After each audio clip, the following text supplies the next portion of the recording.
Assalamualaikum warahmatullahi wabarakatuh. Salam sejahtera bagi kita semuanya. Shalom, Om Swastiastu, Namo Buddhaya, dan salam kebajikan bagi kita semua. Kami dari SMA Tarakanita Citra Raya akan mempresentasikan hasil penelitian kami yang berjudul Pengaruh Adopsi Media Pembayaran Non-Tunai terhadap Perilaku Konsumtif Siswa-siswi SMA Tarakanita Citra Raya. Sebelum itu, izinkan kami memperkenalkan diri. Perkenalkan, nama saya Catherine Metawijaya. Saya Michelle Dortua Manulang. Nah, pertama saya akan menjelaskan tentang alur penelitian kami. Yang pertama, kami mencari ide dan judul dari berbagai sumber dan referensi. Yang kedua, melakukan studi literatur. Yang ketiga, menulis proposal. Dan yang keempat, memberikan kuesioner kepada siswa-siswa SMA Tarakanita Citra Raya. Yang kelima, mengolah data. Dan yang terakhir, membuat riset abstrak. Lalu kita masuk ke pendahuluan penelitian kami. Dari latar belakang, penggunaan pembayaran non-tunai seperti e-wallet, mobile banking, kartu debit, dan QR Code terus meningkat di kalangan remaja dari 10% sebelum pandemi menjadi 44% pada 2020 dengan transaksi sebesar 508 triliun pada 2022 menurut Bank Indonesia. Meski praktis, kemudahan ini berpotensi memicu perilaku konsumtif akibat promo dan lemahnya kontrol pengeluaran. Penelitian ini menghadirkan pembaruan dengan berfokus pada siswa SMA, terutama SMA Tarakanita Citra Raya, sehingga memberi perspektif dan pandangan baru mengenai pengaruh pembayaran non-tunai pada generasi muda di tingkat pendidikan menengah.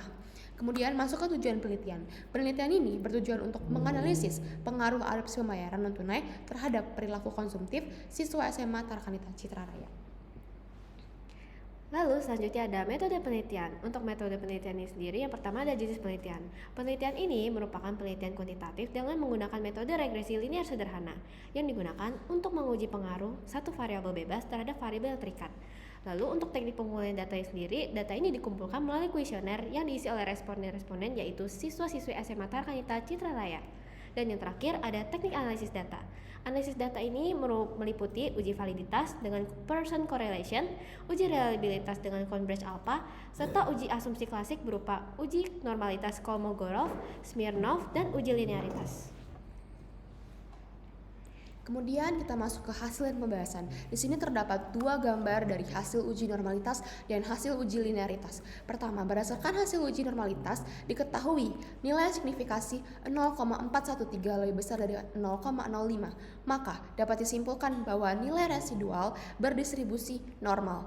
Berdasarkan hasil uji linearitas, diketahui nilai signifikasi 0,849 lebih besar dari 0,05. Maka dapat disimpulkan bahwa terdapat hubungan yang linear antara variabel bebas dengan variabel terikat. Lalu yang terakhir ada uji regresi linear sederhana. Nah, pada gambar tersebut bisa kita lihat bahwa diketahui bahwa nilai F hitung sama dengan 316.722 dengan tingkat signifikasi sebesar 0,000 lebih kecil daripada 0,05. Maka model regresi dapat dipakai untuk memprediksi variabel partisipasi atau dengan kata lain ada pengaruh variabel pembayaran non-tunai atau X terhadap variabel perilaku konsumtif atau Y. Nah, dari tabel di atas dia menjelaskan besarnya nilai korelasi hubungan R yaitu sebesar 0,763. Dari tabel tersebut diperoleh koefisien determinasi atau R-square sebesar 0,583 yang mengandung pengertian bahwa pengaruh variabel bebas atau pembayaran non-tunai terhadap variabel terikat atau perilaku konsumtif adalah sebesar 58,3%. Dan terakhir, kita masuk kesimpulan.